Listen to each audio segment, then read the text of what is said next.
Hello again, everybody. Jeremy Locke, U.S. Special Forces Green Beret, working with Aerial Recovery Group.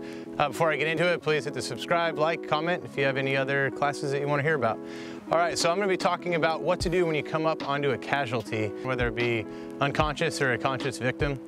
So when we first approach someone in the military, we use a little way we remember is called M.A.R.C.H. M stands for massive bleeding, the A is for airway, R is for respiratory, the C is for circulation, and the H is for head trauma and hypothermia.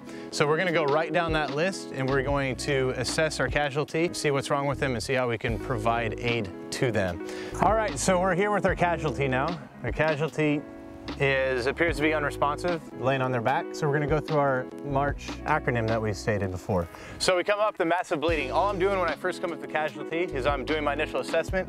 I'm looking to see if there's any blast wounds, any major bleeding, hence the massive bleeding. I'm also talking to the victim at the same time. Hey, is everything okay? What happened? Can you hear me? What's your name? And when I'm doing that, I'm assessing what sort of mind frame they're in, if they're conscious, if they're unconscious, if they're in shock, how long they've been there. I want to get information from them. So I've done the M. I don't see any massive bleeding, so I'm going to move on to the A. A is airway. When I was talking to them, if they start talking back to me and they're not coughing, they're not gargling up blood, anything bad like that, I know that their airway is probably clear. If I come up on there and I notice that their chest is not rising up and down, it's very shallow, very deep, if it seems labored at all, I'm going to use what's called the head chin tilt lift method, and I'm going to open their airway up. All that is 2 fingers on the forehead, 2 underneath the chin, and I'm going to tilt their head back like that, which is a more natural position for them to gather air. So I'll keep talking to them on that. So now we have gone through the M and the A of the M.A.R.C.H. acronym. Now we're going to go through R. So we're going to go through respiratory. Again, I'm going to assess their chest now. Now that I've opened up their airway, are they still breathing okay? I'm going to look. If I notice that they're laboring breathing, if their tracheal tube is slid to one side or the other, this is an advanced stage of not being able to breathe, and it's not a very good sign, but I can also assess this based on the injury. If it was a blast injury, if they have any punctures from rebar, something that had fallen on top of them, and they actually are impaled by something in their chest cavity, this could possibly mean that they have a compression issue where their body, the inside of their body cavity is not equalized with the outside air pressure. It's making it hard for them to breathe.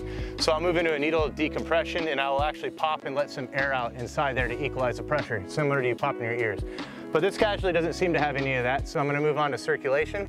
I've checked for the massive bleeding. While I'm still talking to them, now I want to check for their circulatory system. I'm looking for any other bleeding that may not have noticed at first. So as I'm going through, I'm talking to them, I'll start feeling around their body, starting from one point, shoulder, down to their feet, and back around on the other side. I'm sweeping and I'm looking at my hands. I'm sweeping and I'm looking at my hands. I'm looking for blood, looking for any other injuries they might have. I'm looking to see if their body reacts to me squeezing and prodding at them because they have pain, so I know they have injuries there. The last thing I'm going to go into is head and hypothermia. So with that, I'm going to check their head. If I see any damage to it, if there's any bleeding there, if they've got knots, cuts, scrapes, anything like that. If when they're talking to me and they're not making any sense, this can definitely be a sign of head trauma. I just want to make sure I keep them stabilized. Now, as a first responder with no equipment, I don't really have the ability to treat any of this, but I do have the ability to annotate all this.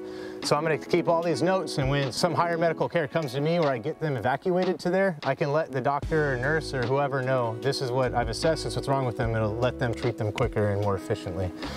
And last thing, when people go into shock, you want to make sure they don't get hypothermic. You think hypothermia can happen only in cold temperatures? That's absolutely wrong. People, when they go into shock, when they lose a lot of blood, they will get cold, and you've got to keep them warm. So you do not want them to get hypothermic. So you will cover them up the best you can, put clothes on them, put a blanket over them, heat blanket, anything you can. Always cover up your victim. So that's real quick, down and dirty, how you go through the M.A.R.C.H. acronym, go through and assess a casualty as they're laying on the ground. Thank you again for listening. We'll have plenty more content to come. Please subscribe, like, and comment.